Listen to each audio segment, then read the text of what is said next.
Today's going to be a little bit different. I'm going to go through the chop on my GQ Patrol in 15 minutes.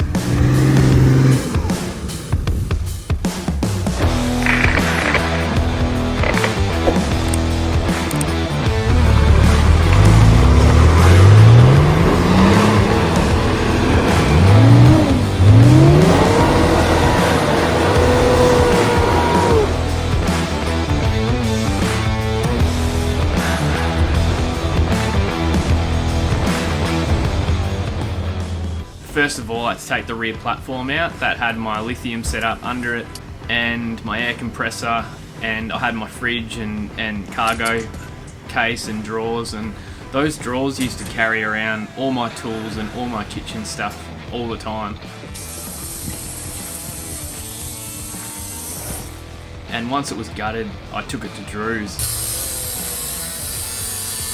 A few people have asked me measurements for the chops. There's a rib in the floor, and so that was like an easy line to just cut along rather than, you know, saying, oh yeah, I'll have 250 mil, I'll have 200 mil. Looked at the rib on the floor and then cut along the rib.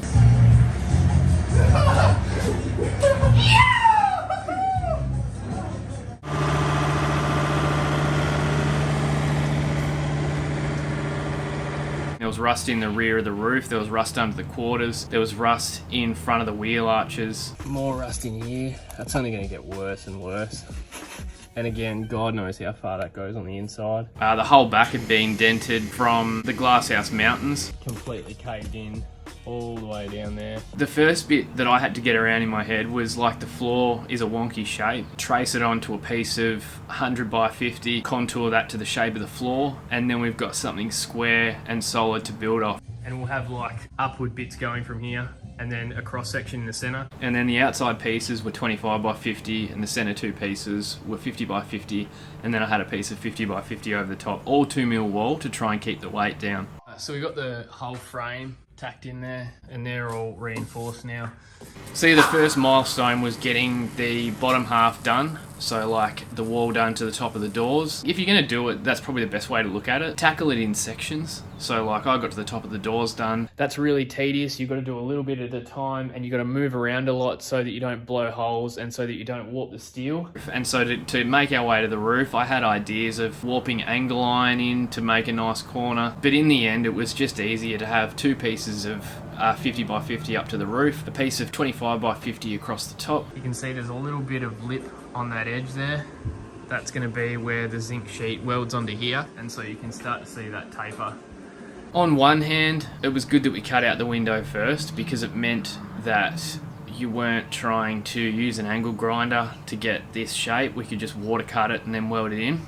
But like after I put it in there, it was really hard to keep straight. The steel sort of had a memory, and that memory was wanting to sink in the middle. And so I remember after I finished welding it into the back of the car, like the memory of the steel was sort of lipping in a little bit. Yeah, sheet metal, man. I'm over it. It's time for bed. It was just a matter of sanding all the corners flush and using a bit of bog where, you know, there might have been deep grinder marks, and to, you know, just to get it all smooth. Finally feels like we're getting somewhere.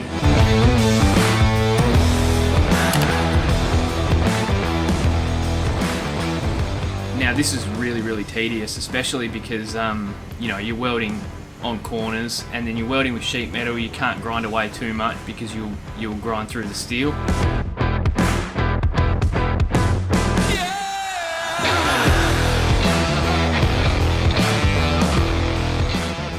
The tray mounts were a blessing. They were provided by Ash at our Terra 4x4 or the groundwork on YouTube. All the mounting spots are in exactly the same place as a GU, so theoretically you could put any GU or GQ tray on this because all the mounts are in the right spot. Come and tell me what I've done wrong, Drew. Nothing. No lessons. And he gave us all the measurements. It'll say like 1 at 200, 1 at 600, and we just marked all that to a straight edge of 50 by 50. You clamp all your tray mounts to it and then sit it on the chassis like you can see Drew and I doing. So they fit really well. They come with the chassis plates that you have to include. Again, talking to the engineer through it all, he wanted some stuff done. Like there was a way that he wanted the back wall welded in. There was a way that he wanted the tray mounts welded on, and he also wanted 2 body mounts added. That's one there and one there. because the next body mount is more than 200 mil forward. I was constantly talking to him, calling him on the phone, sending him messages just to make sure that I was doing this right, because at the end of the day, you don't want to get to the end of the project and no one wants to certify it. I know if I was an engineer, I'd hate your guts if you finished a project and then just expected me to sign it off when I had no input on how I wanted it designed.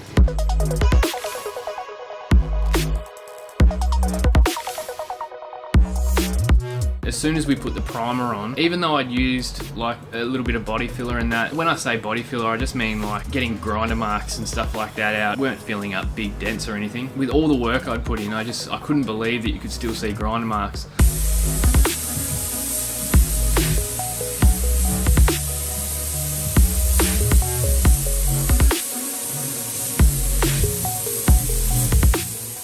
It's going to have that many pinstripes on it that it's not even worth doing in a high gloss paint like that. And I'll show you what my old paint looked like just from 3 years of this car touring Australia, doing hard tracks in Tassie, and I feel a lot more relaxed now. I stand by it. I did Tassie with Tyler, and this thing is absolutely pinstripe to heck. And it's better that I pinstripe $1,000 paint job instead of a $10,000 paint job basically.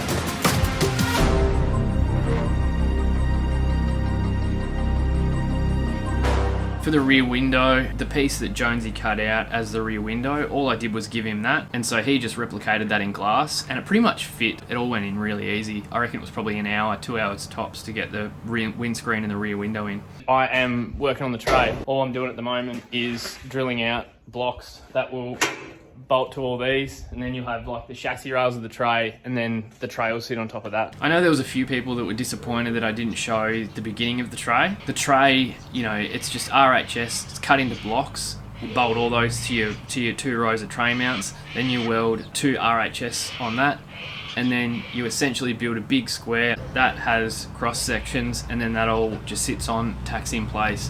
There's nothing fancy to it at all. Left a gap in this section here because that's where my tyre is going to tuck. And then at the back, instead of mitering it, that RHS bit there, that'll be the top. And then it'll have like a tube around the bottom with tail lights in it. I remember spending a night just regretting wanting to put that much tube in the rear end because it was really hard to get true. Like, you think you've got 2 bits of tube coming down, they change planes that way, and they change planes this way because it has a dovetail, and then you have to have an RHS piece above that that's mitered to the same angles. So that was a little bit of a nightmare, but it all came together really fast. Both wheel arches mocked up with clamps, and I have mostly done the back. So we've got a flat tray, the tube rear. When I looked up the side of the tray, I saw that the sides of it ran true with the sides of these fenders. Because I knew that I wanted 50mm spacing between this fender and my brush bars, I thought, well, I'll have a tube slider 50mm space from the side of the tray as well. So the headboard is all welded in, 40mm with some tube notch to space them apart. It's got 32mm tube sliders up the side, which will have the wheel arches welded to it. It's got the tube slider, and then it's got the fender on the same plane, so that if you lean up against a tree, you're not getting caught on that fender. You can just slide up the whole tray slider, so that's why I did it that way.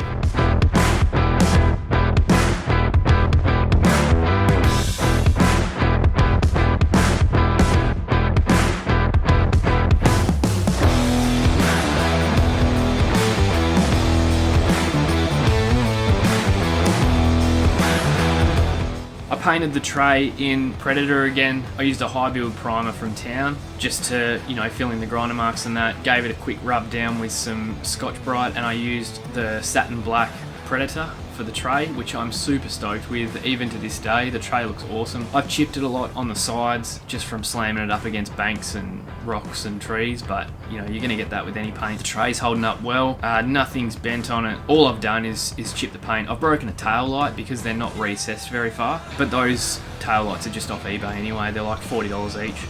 And lastly, there was the brush bars and linking bars to the rock sliders. After doing all the tube in the tray, I was a lot more confident with the bender. I'd worked out that using it vertically was a lot easier. As soon as I got one done, it's really easy to do a second one. That's for the front of the wheel arch. And then I've got another mark at 1150, which is going to be the back of the wheel arch. I used to struggle to get these on the same plane, but that's pretty good. I think I'm going to tack it there, to be honest. I'll give you a look at it. They went on really nice. I still like them to this day. And because of the way I did them later on, when I was getting the car engineered and all roadworthy, my engineer didn't like the look of these hoops. And so I was able to cut off the hoops without affecting the brush bars. Whereas if I had to come around and went to the headlight hoop, I would have lost my brush bars as well. Times close, I whittled them down. Stick it to them by sticking around. A gang online, Iwo Jima got one flag and a stick in the ground. Setting up shop. Think I got the message across. Came for the titles and press of the watch. We play at the levels of Letterman jocks. And it's up for grabs. No remorse for who I'm taking it from. Numbers I give on my scoreboard is the only form of us staying in touch. That's staying in. At the beginning, I didn't make any of the bar work removable. I'd ordered some of those Camberg joints from Kinsella's Customs and they hadn't turned up yet. So I just welded all the bar work on and then I thought, you know, I'll make it removable later. That is a proper dog. Trying to weld around those little areas while trying to keep it neat and not flick like weld slag all over the paint as well. But yeah, they're done. The ugly welds are like between the bar and the panel too, so at least they're neat on the outside where you can see. But yeah, they're all welded on. Let's check it out. Strauss hit me bi-weekly to tell me keep taking it further. You aren't finished and I gotta listen. Any son of believing and see that I'm actually breathing and doing it real time. Love to pull an idea out thin there, act on it and profit in real life. If we not aligned, don't present me a dotted line. Yeah, I'm a QB, but I ain't handing on nothing for someone to monetize. And so yeah, with the brush bars entering into the bull bar like that, and then the headlight hoop entering into the bull bar like that, I felt like it was missing something, and so that's when I added in those two little linking bars, and that was pretty much the end. Alright, well that's it. I ended up remaking these two pieces here just so that they follow that line properly there. They're both done now, so I'll get it out of the shed. I'll clean them up a bit, give them a lick of paint. So that's chopping my car in 15 minutes.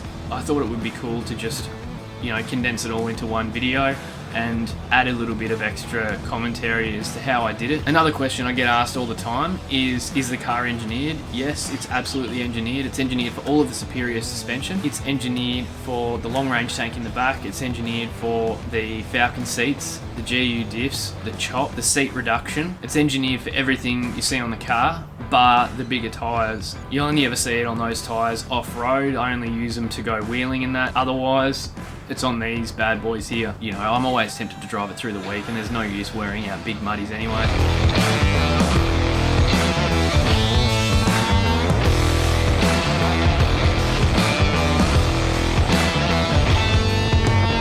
Another thing I've done since the chop, if you haven't seen it yet, I did Superior's bump stop kit in the front and Superior's long arm kit. I'm so grateful for having all the Superior stuff under this car because when it came time to engineer the chop, it just meant that he could go through and sign everything off. They do all the testing and they get all the approvals so that all you have to do is add it to your mod plate and it's approved. If you do want to see a video of this car's entire life, all the stuff that's been done to it from, you know, the beginning to the end, then let me know and I can do one up. This is nowhere near the beginning of this car's life. It was around for a long time. It did a lot of wheeling. It went a lot of places as a wagon.